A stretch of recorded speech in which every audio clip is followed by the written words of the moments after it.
from New York reserves. The gentlewoman from Colorado is recognized.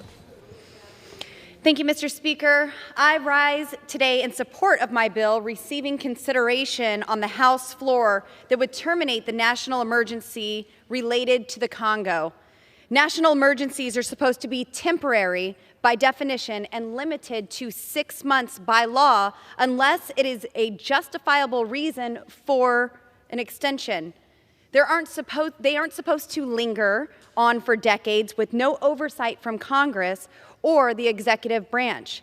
Clearly, this process is broken for national emergency declarations and needs reform. And having been in Washington, D.C. for over 2 years now, I clearly realize nothing gets accomplished here without force. So today we are raising the issue of this broken system.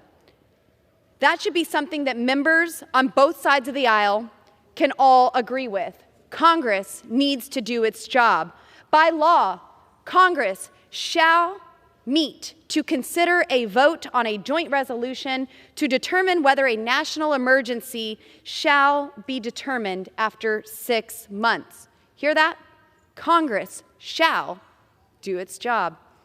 And then meet again for that same consideration of each extension of any national emergency every 6 months.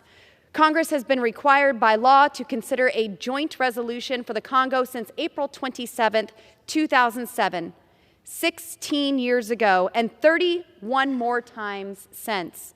Shockingly, Congress has never once reviewed the national emergency related to the Congo over that 16-year period time frame, despite the clear language in Section 202 of the NEA requiring review every 6 months. Administration after administration just keeps unilaterally rubber stamping these extensions without even providing a report or update to Congress on how much taxpayer money is actually being spent. What are they spending it on? What is the need to extend this temporary national emergency authority? These national emergency declarations have become the deep state's favorite foreign affairs slush fund. There is literally no spending transparency whatsoever out there on the 41 national emergencies currently in place. Congress is allowing the swamp to continue to shift and funnel an unknown amount of taxpayer dollars to an overseas dark hole. I know that some of my colleagues will argue that some of the national emergencies we are terminating today won't save that much money. Well, if that's the case, and we are only sending maybe a couple of $100,000 in aid and munitions to a particular country, then that country no longer meets the definition of a national emergency. And if it's tens of millions of dollars or even hundreds of millions of dollars that we are sending to certain countries as a result of these 41 national emergencies authorizations, then taxpayers have the right to know these costs, and Congress has a responsibility to provide oversight on these dollars. The current sanctions in the Congo have also not addressed the real issue that is there, which is the Congo mineral conflict.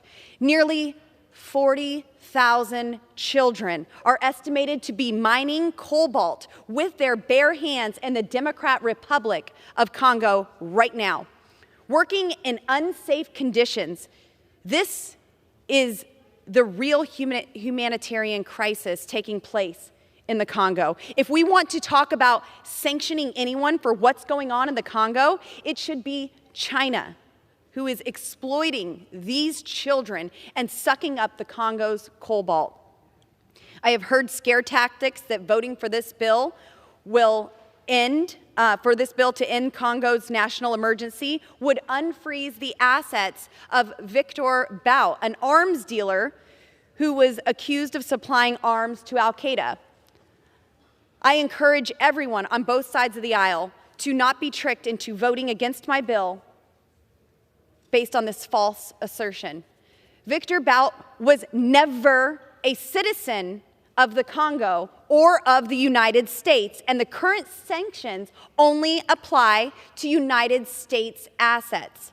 Victor Bout is currently living and running for political office in Russia. If the U.S. wants to impose further sanctions against him, and I think we probably should, it can do so under the same mechanisms it has imposed for more than 2,200 sanctions against Russia in the last year and a half. This is not the only way to sanction a terrorist. We have many other avenues that we can go down, as is seen in these 2,200 sanctions from just the past year and a half. I agree that Victor Bout is a threat, so much that I condemn the president's action in this administration for having traded him for a professional women's basketball player that was locked up for bringing marijuana into Russia. So today, I have not heard yet a compelling argument to vote against my bill. I urge adoption of my bill.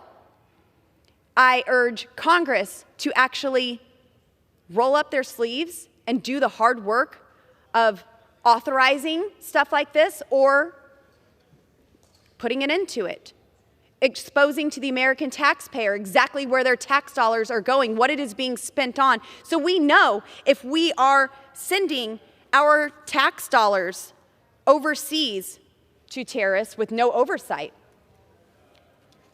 I would like to now yield 2 minutes of my time to my colleague and the gentleman from Arizona, Dr. Paul Gosar.